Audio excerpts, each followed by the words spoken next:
Sveiki visi, su jumis krepšinio operacija, kuri grįžta. Labai atsiprašau, kad neturiu reguliarumo, bet stengsiuosi dabar vasaros metu kelti po vieną video į savaitę. Tai šiandien pakalbėsime apie galimai geriausią Lietuvos gynėją Kasparą Jakučionį. Tai nieko nelaukiant, pradėkime ir kelkimės į video apie Kasparą Jakučionį. With the 20th pick in the 2025 NBA draft, the Miami Heat select Kasparas Jakučionis from Vilnius, Lithuania, and the University of Illinois. Kasparas Jakučionis, nicknamed Cage. Positional size that's really good in pick and roll situations. Very skilled, excellent footwork. But you put him in a pick and roll situation, his vision is really impressive. He plays with pace. He can decelerate. I think he's a much better shooter than his numbers indicated over the last part of the season. He wound up shooting 32% from three overall. Šį video turbūt per pastarasis 2 dienas Lietuvoje labai didžioji dalis žmonių matė, kaip Kasparas Jakučionis yra pašaukiamas 20-uoju šaukimu Miami Heat ekipos. Iš karto pradėkime nuo pliusų, paskui eisime pakalbėti ir apie Kasparą Jakučionį kaip žaidėją, apžvelgsime jo highlightus ir gerus blogus dalykus, kuriuos jisai darė Illinois komandoje, galbūt net ir Barcelonos jaunimo komandoje, bet dabar pakalbėkime apie pačią komandą. Tai jį pasišaukė Erikos Spoelstros, legendinio trenerio vadovaujama, galima sakyti, legendinė NBA komanda Miami Heat. Ši komanda gynėjų daug pas save neturi, išgyvena kartų kaitą, nes Jimmy Butleris paliko komandą, kuris atvedė komandą net į 2 finalus. Tai yra finalas prieš Denverio Nuggets berods pernai ir finalas prieš Lakers burbule Orlando. Tai tikrai komanda išgyvena kartų kaitą, bet turi savo žaidėjų, kurie buvo tuose finaluose. Tai centras Bemas Adebayo, galimai puikus pick and rollo partneris, jeigu čia iš taktinės pusės žiūrint, Jakučionį, kuris labai mėgsta gražius perdavimus, apie kuriuos tikrai pakalbėsime, atlikti.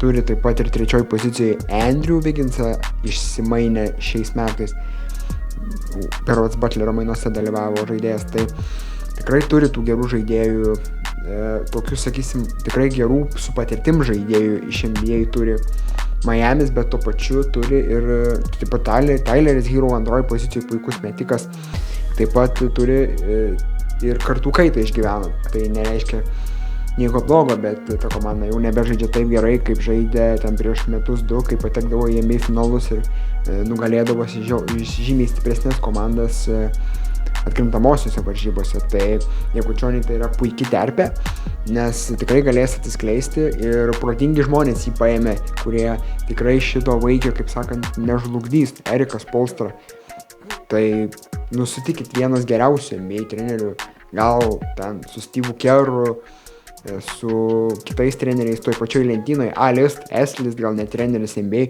laimėjęs ir NBA čempionų žiedus su LeBronu Veidu Bošu. Aišku, ten toje komandoje trenerio įtakos gal ne per daugiausiai buvo, nes turbūt turint tokį trejetuką tikrai lengva laimėti, bet čia ne apie juos, o apie Kasparą Jakučionį. Tai jam gera terpė augti tikrai bus Miami Heat ekipa. Trumpai apie Kasparo statistiką šį sezoną Illinois komandoje, tai yra 15 taškų, 4,7 atkovoto ir 4,7 rezultatyvaus perdavimo. Ką tai parodo apie žaidėją, kad jis yra all-around playeris, žaidėjas, kuris galinti ne tik mesti taškus, bet ir atkovoti kamuolių, taip pat atlikti rezultatyvų perdavimų. Jis yra lyginamas ir su Luka Dončičiumi, nes taip pat yra aukštas 6 foot 6 žaidėjas, amerikietiškais terminais. Tai yra labai aukštas gynėjas, kaip ir Luka Dončičius, kuris yra 6 foot 8 gynėjas ir gali susikurti tiek savo metimą, tiek kitiem metimus. Tai jis tikrai yra, sakysim, gal prastesnė, mažiau talentingesnė Lukos Dončičiaus atitikmuo versija, nes yra taip pat žaidėjas galintis žaisti atakuojančio gynėjo pozicijoje, tai yra kombo gynėjas.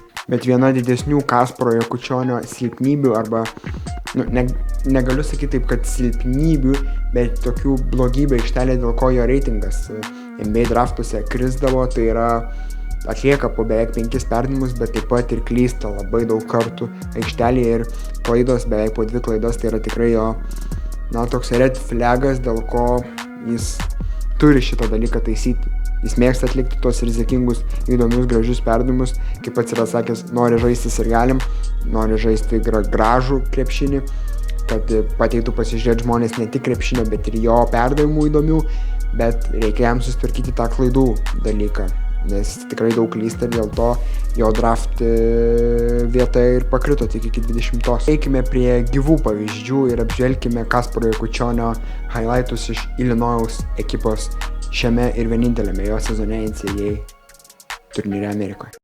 Tai pakalbėkime apie Kasparą Jakučionį, įspūdingi perdavimai, kaip matome, yra stiprybė šio krepšininko. Visi nori žaisti tokių krepšininkų yra maža, kurie perdavimais, čia matome pick and roll žaidimais, jų yra stiprybė perdavimai, taip pat Jakučionis, aišku, matysime šitame video gali ir ne tik atlikti tokius rizikingus perdavimus, iš ko gimsta keletas klaidų, bet ir gali, čia matome pick and popą, bet taip pat matysime, kaip jis gali vienas pats praspręsti, kas komandos draugams tikrai yra, svarbu čia, nežiūrėdamas atlieka nuolak perdavimą, čia matysim, tikrai, matome, kaip užatakavo close-outą tuo perdavimu, bet matysim, kaip jisai ir pats įmeta metimus, tai tom ir panašus į Luką Dončičių, aišku, kokiu lygiu tai daro, tai irgi klausimas, bet tikrai matome, kad gali ir pats įmesti metimus, ne tik atlikti perdavimus, puikiai pamatys tą aikštelį, pavyzdžiui, komandos draugui, tikrai gerą žaisti tokį komandos draugų, kuris jeigu striksą, tada gali pats praspręsti, bet jeigu viskas klosis gerai, tada pamatys laisvą, tada įkertantį pamatys, atliks perdavimą. Jeigu reikia, tai matome, turi judesių arsenalą, tokia baulingų judesių, driblingą turi tikrai aukšto lygio gerą.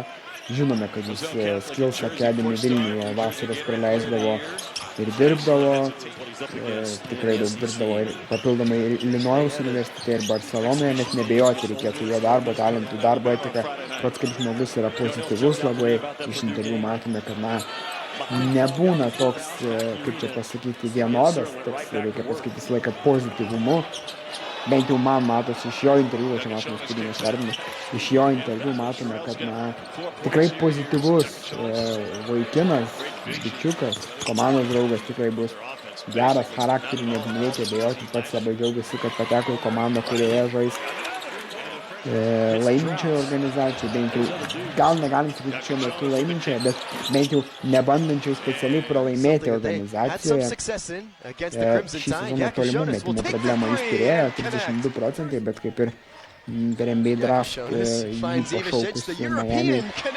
komentatoriai sakė, kad iš tikrųjų jis yra geresnis, net tik kas neįrodė skaičiai, 32% tikrai nėra tie skaičiai, kurie yra kažkokie elitiniai, jie yra vidutiniai skaičiai, vidutinio nestabilaus netiko skaičiai.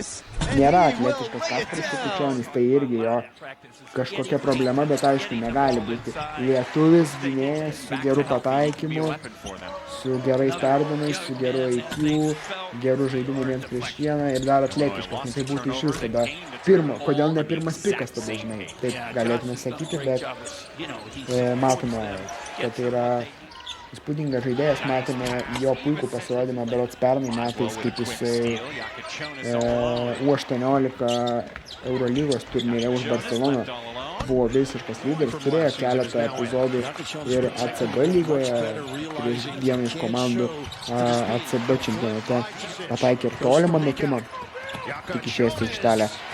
Tai tikrai yra geras žaidėjas, jis tikrai nesiskūs teisėjais, jis tikrai nesiskūs, jis pats žiūrės į save, kaip jam išeiti iš, pavyzdžiui, kažkokios situacijos, jeigu jis mažai žais, tai kaip jam išeiti iš tos mažai žaidimo situacijos, jis pats žiūrės, ką jis gali padaryti geriau, kad žaistų daugiau, jisai dirbs, jisai ieškos priežasčių savyje, o ne į komandą. Jis nežiūrės, kad man neduoda žaisti. Ne, jis bus tas, kuris man neduoda žaisti, aš turiu kažką padaryti, o ne man turi duoti žaisti arba neduoda žaisti. Ne, aš išsikovosiu, jis yra tokio charakterio žaidėjas, kas tikrai jam duos daug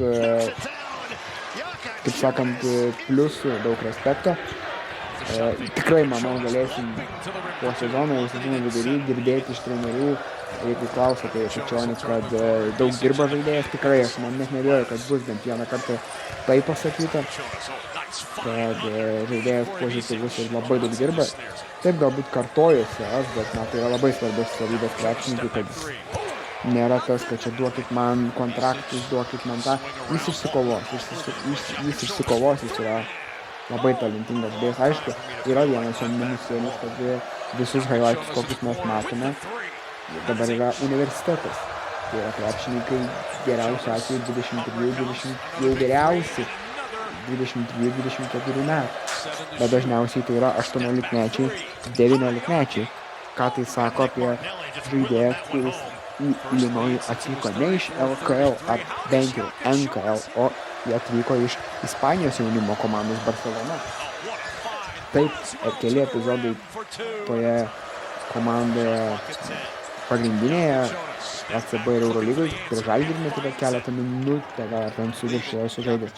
Bet pilnų sezonų su vyrų krepšiniu jis neturėjęs. Turėjęs tik su jaunimo komandomis ir universiteto žaidėjais. Tai yra minusas, kad jam bus pirmas sezonas profesionalus, galim sakyti, vyrų krepšinėje. Kaip jis adaptuosis į vyrų krepšinį, irgi įdomu, nes viena yra žaisti 15 taškų, 5 atkovoti ir 5 asistai, rinkti statistiką krepšinėje jaunimo, tai yra NCAA, ar ten Eurolyg jaunimo turnyruose. Kita, visai kas kita yra žaisti NBA, tai yra aukščiausias krepšinis pasaulyje, turbūt geriausias krepšinis, aukščiausia lyga. Bus labai įdomu pažiūrėti, kaip jis mes tritaškius. Visų pirma, gal bus įdomu pažiūrėti, kiek minučių gali žaisti. Tikėkime, nebus džiuzelio situacija, kur pirmąją sezono pusės realiai buvo nelabai naudojamas ir toks labiau kampe stovi ir toks visiškai kaip jaunas žaidėjas buvo traktuojamas. Tai toks, kuris į ateitį žiūrime, bet tai komanda jau nebebandė laimėti, tiesiog jau suprato, kad nebepasieks kažko labai daug, vis tiek galiausiai pasiekė play-iną, bet kai jau suprato, kad 6-5 nebus, gal ne taip suprato, bet suprato, kad ir pikų nebebus, ir draft pikų aukštojo ten top 3 negausi, ir kai jau į play-offus nelabai šansų yra prasimušti 6, tiesiog davė šansą Buzelį, kuris jo puikiai naudojosi, galiausiai pasiekė 8 berods ar 9 taškų vidurkį, su šiek tiek pagerėjusiu, irgi kaip ir Jakučionis, nestabiliu pataikymu, bet tikėkime, kad jis nuo pat pirmų minučių bent jau gaus kažkokią rolę, kad bent jau žinos savo rolę, o nebus, kad pirmą pusę sezono ten apie 10-12 minučių, paskiau bam ir 28-29 ir tada keistai atrodys šiek tiek, jeigu žais visą sezoną apie 15-16 minučių ir jeigu žais, kas pradžiai bus didžiausia intriga, tikrai manau gali žaidėjas. Tada jau žiūrėsim iš aikštelės pusės. Pirma yra minučių, pažiūrėk, kaip jis gal žais, o paskiau žiūrėsime aikštelėje, ką jis išdarinės ir ką jis žais. Bet jis tikrai yra potencialus ir reikia paminėti, kad tai yra lietuvis gynėjas, kurių žaidėjų būna, kaip čia pasakyti, NBA lietuvių gynėjų būna mažiau nei žmonių kosmose. Daugiau žmonių būna kosmose, nei kad lietuvių gynėjų NBA.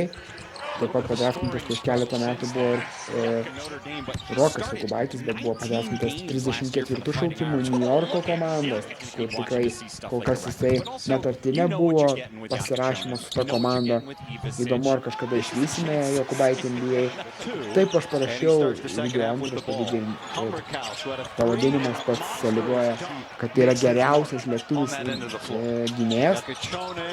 Kol kas klaustukas yra uždėtas dėl to, nes aš manau, kad šiuo metu dar geriausias yra Jakubaitis, nes tiesiog žaidžia Eurolygoje, matė esam ne vyrų krepšinėje patį Roką, o pats Jakučionis tikrai yra stiprus antras, kurio tikrai norėtų net ir rinktinėje.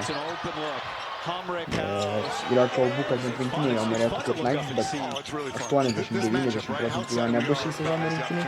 Nors aš žinant Jakučionio tą charakterį tokį, kad eisiu, darysiu, lipsiu, žaisiu, noriu, galbūt ir bus rinktinėje, bet manau, kad mažiau šansų, kad bus. Sakau, didžiausia tikimybė duočiau, kad jisai nebežais rinktinėje šią vasarą, šį rudenį ir neatvažiuos. Bet Tikrai manau, Jakučionis yra žaidėjas, dėl kurio Lietuva turi labai džiaugtis, nes manau, kad galbūt net ir pagrindinis Lietuvos žaidėjas gali būti jis, o žinant ir situaciją su atakuojančiais gynėjais, galbūt ir atakuojančiais gynėjai gali būti pagrindiniu, kuris pakeis Marių Grigonį tik dar aukštesniam lygiui, pažiūrėkime, kaip atrodys toks žaidėjas kaip Kasparas. Taip pat jau einant į pabaigą šiam video apie Kasparą Jakučionį, kas man labai patinka, kad tokie žaidėjai kaip Kasparas Jakučionis, kaip Jonas Valančiūnas, kaip tas pats Marius Grigonis, tas pats Rokas Jokubaitis, kad jie labai pažymi lietuvybę, kad jie labai svarbu žaisti rinktiniai, gaila Grigonio dėl traumų situacijos, bet Jokubaitis jaunas žaidėjas, kuriam nėra svarbu man pailsėti. Ne, man labai patinka, kad tie žaidėjai, kad Lietuvoje yra talentai, bet jie darbų pasiekia, nėra jie išaukštinami talentai arba kad jau iš karto bus talentas, ne, jie savo darbų tai pasiekė. Gal Valančiūnas buvo tas žmogus, tas žaidėjas, kuris buvo iš esmės kaip talentas ir, irgi nebejoju jo darbo etiką, bet tiesiog galbūt anksčiau ne kiek darbų, kiek savo talentų ūgių ir tuo metu susiklošė NBA situacija, kad centrai buvo paklausi prekė draftuose. Tai jo, bet labai smagu, kad Kasparas Basket News'ams sakė, kad džiaugiuosi, kad esu lietuvis ir apie Lietuvą daug šnekėjo, Jokubaitis daug šneka apie Lietuvą, Valančiūnas garsina ir šneka apie Lietuvą, gal Sabonis kiek mažiau, bet net nebejoju, Buzelis irgi vis primena, kad yra lietuvis. Tai tas yra labai smagu man ir smagu, kad šitie žmonės nori žaisti rinktinėje ir tik priminsiu, kad mūsų ateities startinis penketas gali atrodyti toks, kad iš žaidėjų bus Rokas Jokubaitis atakuojančių gynėjų, Kasparas Jakučionis lengvų kraštų, Matas Buzelis sunkių kraštų, sakykime, Paulius Murauskas daug kas sako, tas pats Jakučionis, kai jam buvo paprašyta sudėlioti ateities penketą, bet nemanau, kad Murauskas kažkaip nelabai tikiu šitų talentų, bet čia yra mano nuomonė, aš aišku linkiu, kad jis pasiektų lubas savo. Bet Sedekerskis ketvirtoj pusėje ir centru būtų koks Valančiūnas, ar Domantas Sabonis, ar tas pats Motiejus Krivas.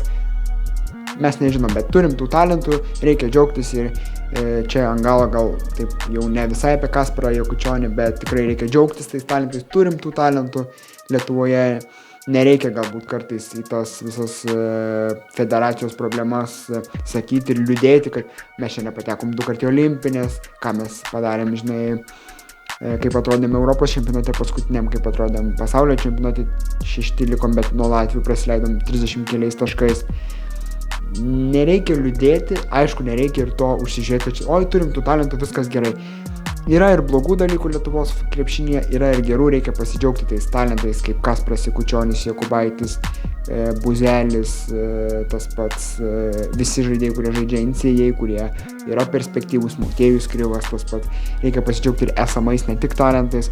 Turim tų žaidėjų, reikia tiesiog džiaugtis. Tai šis video buvo apie Kasparą Jakučionį, kuris 20 šaukimu buvo pašauktas Miami Heat. Linkime jam sėkmės ir su jumis buvo krepšinio operacijos laida, šiek tiek ilgesnė neįprastai, nes vis tiek apie neeilinį dalyką kalbame, apie Lietuvos gynėją pašauktą NBA. Su jumis buvo Augustas Kipuris, kitas video turėtų būti kitą savaitę, nebent greitų metų paaiškės, ką Kauno Žalgiris kviečiasi į vyriausiąjį trenerį po atleidimo Andrėją Trinkierį. Tai su jumis buvo krepšinio operacija Augustas Kipuris ir būtinai like, subscribe, jeigu jau pažiūrėjai iki čia. Parašyk komentarą apie Kasparą Jakučionį, kokia yra tavo nuomonė apie Kasparą. Labai būtų įdomu padiskutuoti komentaruose, o aš sakau viso gero, iki kitos savaitės.